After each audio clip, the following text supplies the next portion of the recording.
बहुत समय पहले की बात है। किशनपुर गांव में रमेश नाम का एक गरीब लकड़हारा रहता था। वह बहुत मेहनती व ईमानदार था। रमेश प्रतिदिन जंगल जाता और वहां से लकड़ी काटकर उन्हें बाजार में बेचता था। लकड़ी काटकर जो धन मिलता था उसी से उसका गुजारा चलता था।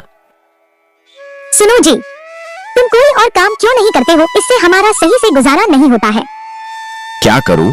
भाग्यवान कोई और काम भी तो नहीं मिल रहा है। अगले दिन रमेश लकड़ी खोजते खोजते घने जंगल में पहुंच जाता है।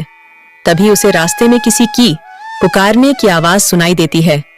रमेश पास जाके देखता है तो उसे एक जलपरी दिखाई देती है। कृपया मेरी मदद करो, मैं बहुत दिन से बीमार हूँ। लेकिन मैं भला तुम्हारी मदद कैसे कर सकता हूँ? तुम तो एक जलपरी हो। इसी जंगल कुछ मील दूर एक गुफा है। उस गुफा के अंदर एक जादुई गुलाब के फूल है। उसे लाकर मुझे दे दो, जिससे मैं ठीक हो जाऊंगी। रमेश जलपरी की बात मानकर उस जादुई गुलाब की तलाश में चल देता है।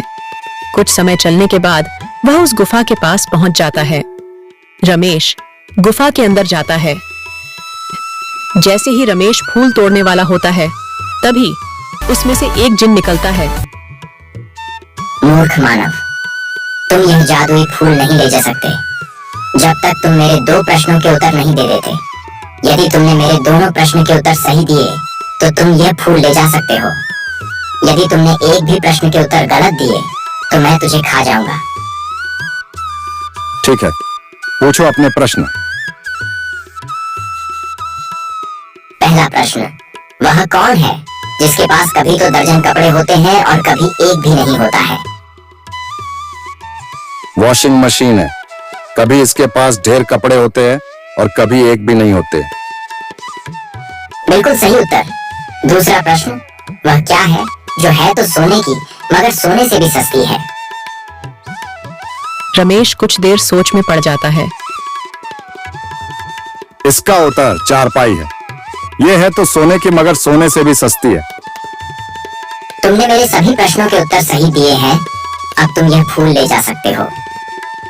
यह कहकर जिन वहां से चला जाता है। रमेश फूल लेकर सीधे जलपरी के पास जाता है। जलपरी ओ जलपरी, लो अपना जादुई फूल। जलपरी रमेश को मदद के बदले में उसे सोने के उपहार देती है और वहां से चली जाती है। रमेश उन सोने के सिक्कों से अमीर हो जाता है। फिर वह अपना जीवन हंसी खुशी से गुजारने लगता है।